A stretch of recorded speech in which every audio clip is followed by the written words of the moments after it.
सुप्रभात प्यारे बच्चों। बच्चों, अब तक हमने अ से लेकर आह तक और रेफ पदेन इस तरह की सभी मात्राएं पढ़ ली हैं और अब हमारा तृतीय सत्र प्रारंभ हो चुका है। तृतीय सत्र के अंतर्गत हमें पाठ 11 लालची रानी, पाठ 12 परिलोक की सैर, कविता 13 शैतान बंदर, पाठ 14 फुंदनों वाली टोपी और पाठ 16 सदा कहना मानो, इन पाठों का अच्छी तरह से अभ्यास करना है। इसके अतिरिक्त बच्चों, उठो सवेरे और बूंद नाम की जो कविताएं हैं, इसका भी आपको अच्छी तरह से वाचन करना है, क्योंकि यह समस्त पाठ आपके तृतीय सत्र में यानी तृतीय मूल्यांकन सत्र में आएंगे। तो चलिए बच्चों, आज हम सर्वप्रथम पाठ 11 लालची रानी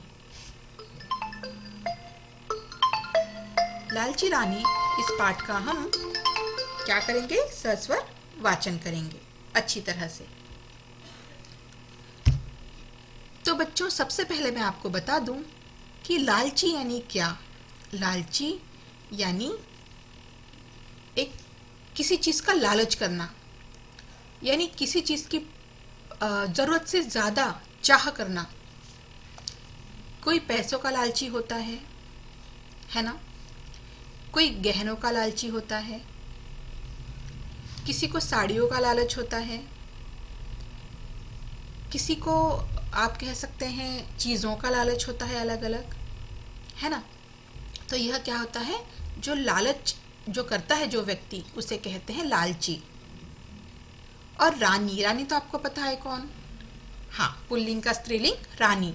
लेकिन यहाँ पर उस रानी की बात नहीं हो रही है, यहाँ पर रानी नाम की एक तितली है, उसकी बात हो रही है बच्चों।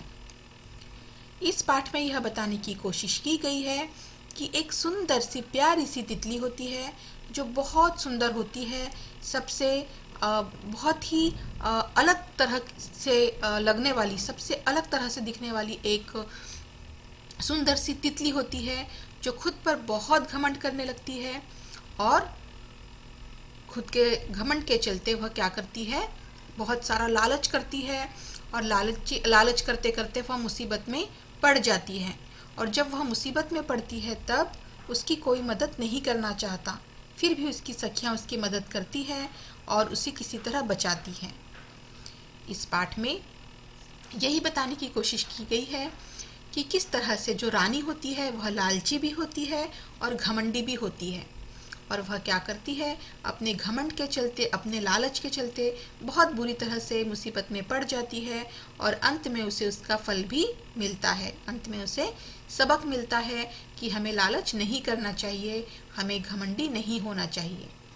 तो बच्चों, इस पाठ में यही बताने की कोशिश की गई है कि इस पाठ में एक लालची तितली थी जो बहुत बुरी तरह से मुसीबत में पड़ी और मुसीबत से बाहर तो निकली, लेकिन वह पहले की तरह नहीं रह पाई, पहले की तरह खूबसूरत भी नहीं रह पाई और पहले की तरह जो उसके जो पंख थे, सुंदर पंख, वो पहले की तरह नहीं रह पाए क्योंकि वह कांटों में फंसकर टूट गए।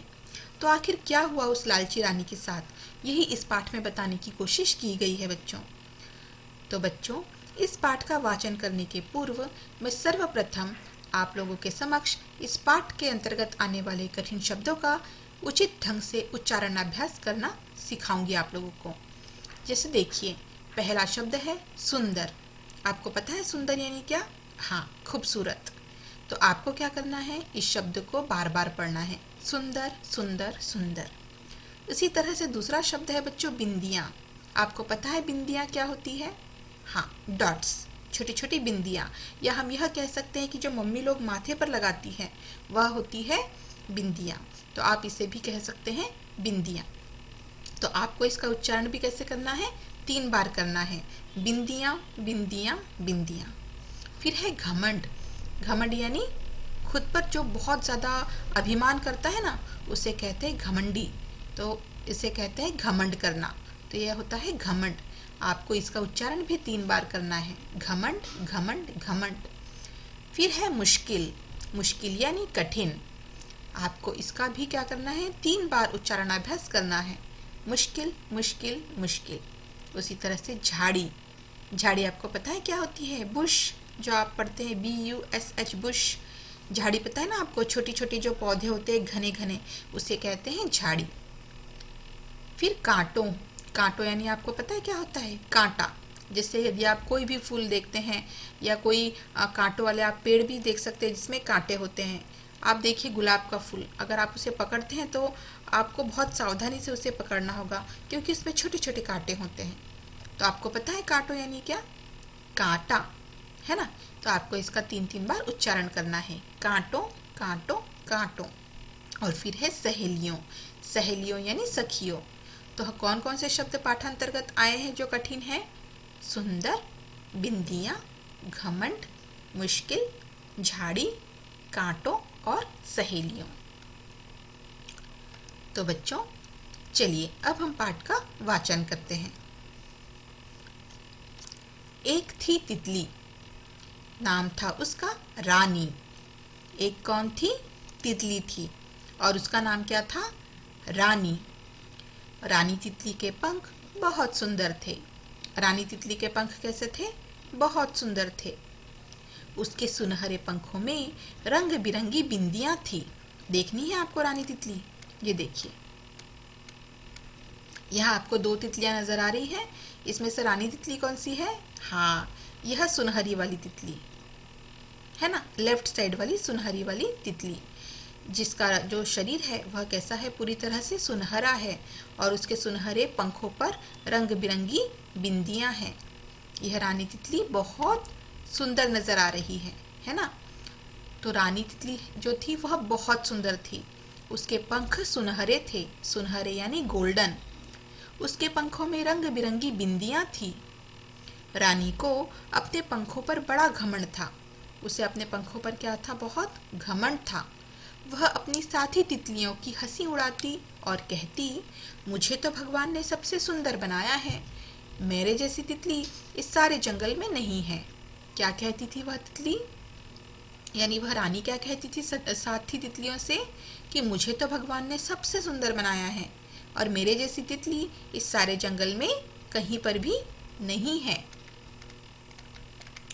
ऐसा कहकर वह अपनी साथी तितलियों की हंसी उड़ाती थी और खुद पर बहुत घमंड भी किया करती थी। एक दिन रानी बाग में फूलों का रस पी रही थी। आप देखिए चित्र में आपको नजर आ रहा है कि एक दिन रानी तितली जो थी वह बाग में फूलों का रस पी रही थी। उसे रस पीना बहुत अच्छा लगता था। आपको पता है ना तितलियां क्या पीती है, फूलों का रस पीती है। तो रानी तितली को भी फूलों का रस पीना बहुत अच्छा लगता था। उसने पहले गुलाब के फूल का रस पिया। रानी तितली ने क्या किया, पहले गुलाब के फूल का रस पिया, फिर वह उड़कर चमेली के फूल पर बैठ गई। फिर वह उसने क्या किया, फिर वह उड़कर चमेली के फूल पर बैठ गई। रस पीकर उसका पेट भर गया। रस पीकर क्या हुआ, उसका पेट भर गया। फिर भी वह न मानी। अब उसे गेंदे के पीले पीले फूल दिखाई दिए। अब उसे क्या दिखाई दिया, गेंदे के पीले पीले फूल दिखाई दिए। बड़ी मुश्किल से उड़कर वह वहां पहुंची और रस पीने लगी। बड़ी मुश्किल से वह रानी तितली उड़ पाई और उड़कर वह कहाँ पहुंची, हाँ वह गेंदे के पीले पीले फूलों पर चली गई और वहां उनका रस पीने लगी। तभी उसने देखा तालाब में कमल खिला है। उसने क्या देखा कि तालाब में कमल खिला है। उसने सोचा कमल का रस तो बहुत मीठा होता है।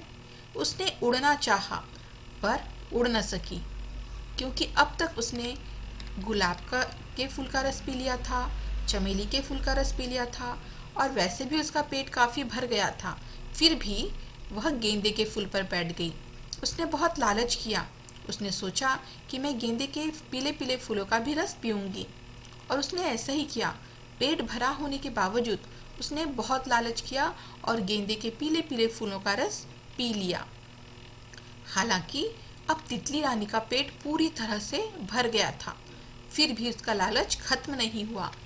जब उसने तालाब में कमल का फूल खिला हुआ देखा तो उसने सोचा कि कमल का रस तो बहुत मीठा होता है, मैं कमल के फूल का रस भी पीऊंगी। ऐसा कहकर उसने उड़ने की कोशिश की। उसने उड़ना चाहा पर उड़ न सकी। उसने क्या किया?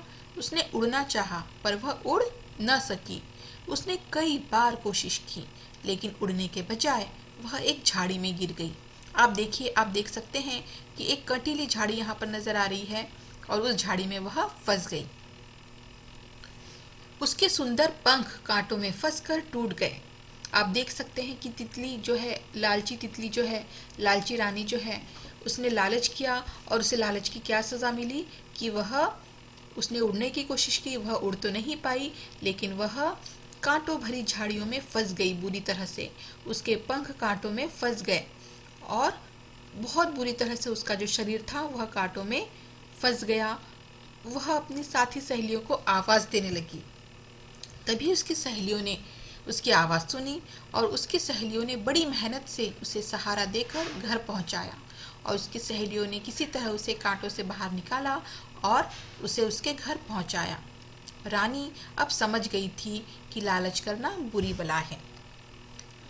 देखिए रानी के साथ क्या हुआ। उसने लालच किया और उसे उसकी सज़ा मिली। उसके पंख कांटों में फंस गए और टूट गए। दोबारा शायद ही वह कभी उड़ पाई हो, क्योंकि उसके जो पंख थे वह पूरी तरह से कांटों में फंसकर टूट गए थे। और इस तरह से जो लालची रानी थी उसे उसके लालच की सज़ा मिली। तो बच्चों, इस कहानी से हमें क्या सीख मिलती है? इस कहानी से हमें यह सीख मिलती है, इस पाठ से हमें यह सीख मिलती है कि हमें कभी भी लालच नहीं करना चाहिए। हमारे पास जो चीज़ है, जितनी है, हमें उसी में खुश रहना चाहिए, है ना? क्योंकि लालच करने वाले का तो सदा बुरा ही हाल होता है। तो बच्चों, आज हमने इस पाठ का वाचन किया है। आपको क्या करना है? आपको बार बार यह वीडियो देखना है और बार बार आपको पाठांतर्गत आने वाले जो है कठिन शब्द हैं, इसका आपको उच्चारणाभ्यास करना है और बार बार आपको यह वीडियो देखकर इस पाठ को समझने की कोशिश करनी है। इस पाठ को मैं अगली कक्षा में स्पष्ट करूंगी। आज हमें केवल इसका वाचन ही करना है बच्चों।